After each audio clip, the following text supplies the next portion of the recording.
Ladies and gentlemen, it has been a very long time since I have blessed you with a PC build video that is actually worth watching. This time we're going back in time a little bit and showing you how the Intel Xeon X58 CPUs can actually still be a good option in 2021 if you're on a budget. Today I have a $400 build guide that you can actually replicate if you are satisfied with the performance you see today. So, let me introduce you to the $400 gaming PC build.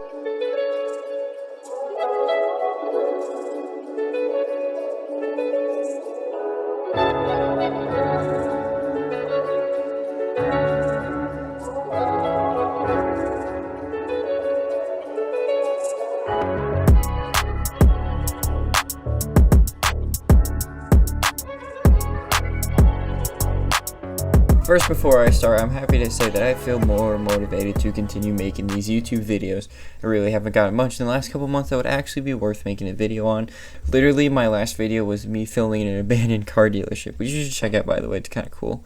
But anyways, I'm glad that I'm more motivated now, so let me talk to you about the part choices in this $400 PC build. For the CPU, we got something real special here, which is the Intel Xeon X5670. These range anywhere from $8 to $12 on eBay, and I paid $11 for mine. For that much, you're getting 6 cores and 12 threads that you can easily overclock to 4 GHz or even higher if you wanted. As you will soon see in the benchmarks later this video, this CPU can still run a lot of modern games that you would want to run on a $400 PC. For the motherboard, we got the Asus P6T Workstation Pro. This motherboard is very solid for $55. It sadly didn't come with an I/O shield, which isn't too big of a deal though. Main downside with going with the X58 platform is that you usually don't have built-in USB 3.0 on the motherboard. So if you want front USB 3.0, you would have to buy a USB 2.0 to 3.0 adapter, and if you want rear USB 3.0, you'd have to install an USB 3 PCIe card. Another main downside is, at least for this board here, the onboard SATA only runs at SATA 2 speeds, meaning that if you connect a super fast SATA SSD to this board, it's going to be limited by the SATA 2 in this board. For the cooler, I'm using this good old EVGA 120mm AIO that I got off EVGA B stock for $30.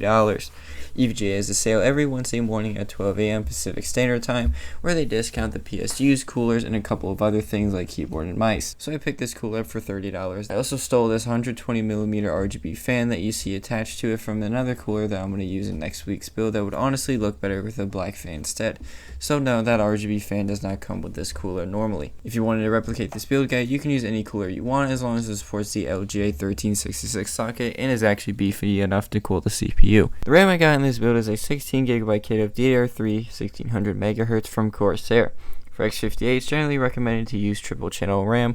I was going to do that originally and have 24 gigs of RAM in the system, but the third Corsair stick that I had ended up not working, so now we have 16 gigs of RAM in dual channel instead. If you wanted to save some money, you could buy some DDR3 ECC RAM, which is usually a lot cheaper. You just got to make sure that your X58 motherboard actually has support for DDR3 ECC. Pretty sure most X58 boards do, but you definitely want to check and make sure. For the storage, we have a great budget combo here that you will see a lot in budget builds. You ready? It's a 120 gig SSD with a 1TB hard drive. I know, I'm so creative. But for real though, this is a 120 gig silicon power SSD that I actually got out of a free laptop that I was going to just sell for parts anyways, because it didn't even work. And then the 1TB hard drive came from Micro Center as a refurbished deal for $20. Not the best deal on the hard drive, as you can sometimes find 2TB hard drives on eBay for as low as $25, but this drive has very low hours and no bad sectors, so I'm still satisfied with the purchase. For the GPU, we got a bit of an interesting choice here, and that is the EVGA GeForce GTX 1650 from EVGA B stock.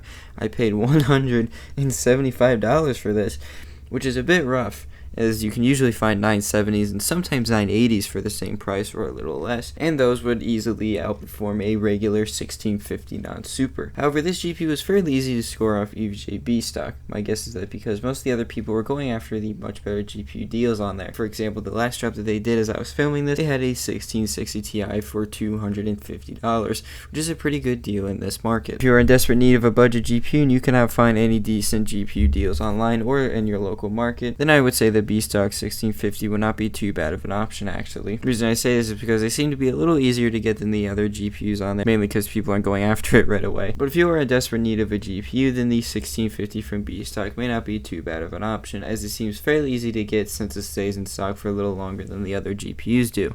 For the case, we're using a very gamer case here, which is the Asus TUF GT301. This case normally costs around $100, but I managed to score this one for just $70. This case comes with 3 ARGB fans, and it comes with a 120mm black fan in the rear. This case also has a detachable headphone holder at the top and has pretty decent cable management and airflow, and apparently the front straps in this case are designed to be a carrying handle. That's just what I got from Asus's marketing. I don't know if that's actually true or not. The only downside that I see with this case is that the RGB fans in the front are kind of dim. Some people might prefer that actually, but I like the fans to be bright so that they pop in the pictures more when I decide to go sell this thing. I also have some spare Asus TUF stickers I got from an Asus PSU, and I decided to stick a few of those around the computer.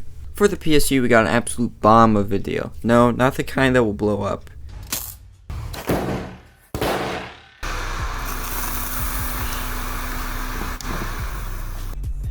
Oh, god dang. But what I mean is that I actually got this for free, and that is the Corsair CX500. Actually, this thing might blow up soon, I don't know. I mean, she's a trooper of a PSU, and it shouldn't come even anywhere close to the 500 watts that the system will draw, but like, this thing's very old. I think it's from like 2010, but I'd recommend that you get the EVGA 450BR 500BR from B-Stock. They're not the best PSUs out there, but for a budget build, they're perfectly fine. But you can't beat a free product, so I just went with the CX500 instead. I was joking about it blowing up, by the way. It should not blow up at all. So if you add up the cost of everything, it is just under $400 for this build. If you were to replicate this build, it would probably cost you around $400 to $450, depending on the deals that you get.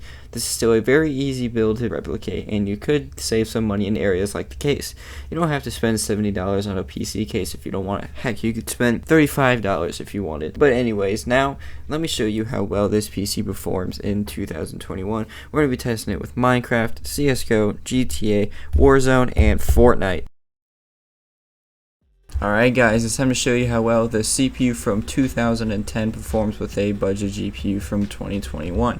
First off, we have Fortnite at 1080p in the competitive settings. We get an average of 160 FPS. You could definitely play competitive Fortnite on this $400 PC. If you decide to step up the settings to medium, you get an average of 140. But if we say that medium is the sweet spot here, and it's still a very playable experience. You could also play this game at high settings as well, and you would get an average of 90 FPS.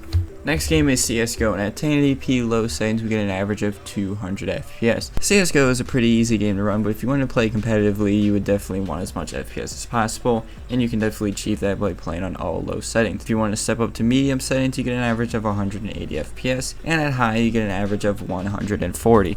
Up next in Minecraft at 1080p with the 12 chunk render distance and the fancy graphics, I got an average of 170 FPS. Minecraft is another game that's pretty easy to run, but it's also pretty popular, so I figured I would test it on this machine, and it can definitely play Minecraft perfectly fine. You could probably even handle modded survival if you wanted to do that. Next game is GTA Online, and at 1080p with the medium settings, you got an average of 80 FPS. GTA Online is pretty fun, not gonna lie, and I'm glad that this machine can play this perfectly fine, and if you wanted to step it up to high settings, you get an average of 70 FPS. Alright, the final game test on this machine was Call of Duty Warzone, and I know you're seeing more GTA footage, and that's because I actually don't have any footage for Warzone. I don't know what happened to it. But anyways, at 1080p low, we got an average of 47 FPS. And I bet you can believe how beautiful Warzone is at all low. But it was surprisingly playable though. And if we set things up to medium settings, we got an average of 39 FPS. Which isn't that bad considering we are using a CPU from 2009, 2010-ish, and we are using a budget modern GPU. And with how intensive Warzone is, this is honestly a perfectly fine experience. So that's going to wrap up this $400 PC build guide that features the Xeon X5670 and a GTX 1650. And to be honest, I'm pretty impressed by this CPU. The fact that you can find it on eBay for under $10 and it's 6 cores and 12 threads that can easily overclock to 4 GHz, which is what I've done here, and the fact that it can play esports games perfectly fine, then this is definitely a no-brainer if you're on a budget, assuming that you can find a good deal on an X58 motherboard. So I hope you guys enjoyed this video. This next build that I'm going to show on here is going to be absolutely insane, and it features a GTX 1660 that I got for $140. How I did it? Well, you're just gonna have to wait until the next video to find out, which will be released in the next week or so. So, hope to see you guys there. I'll catch you all later.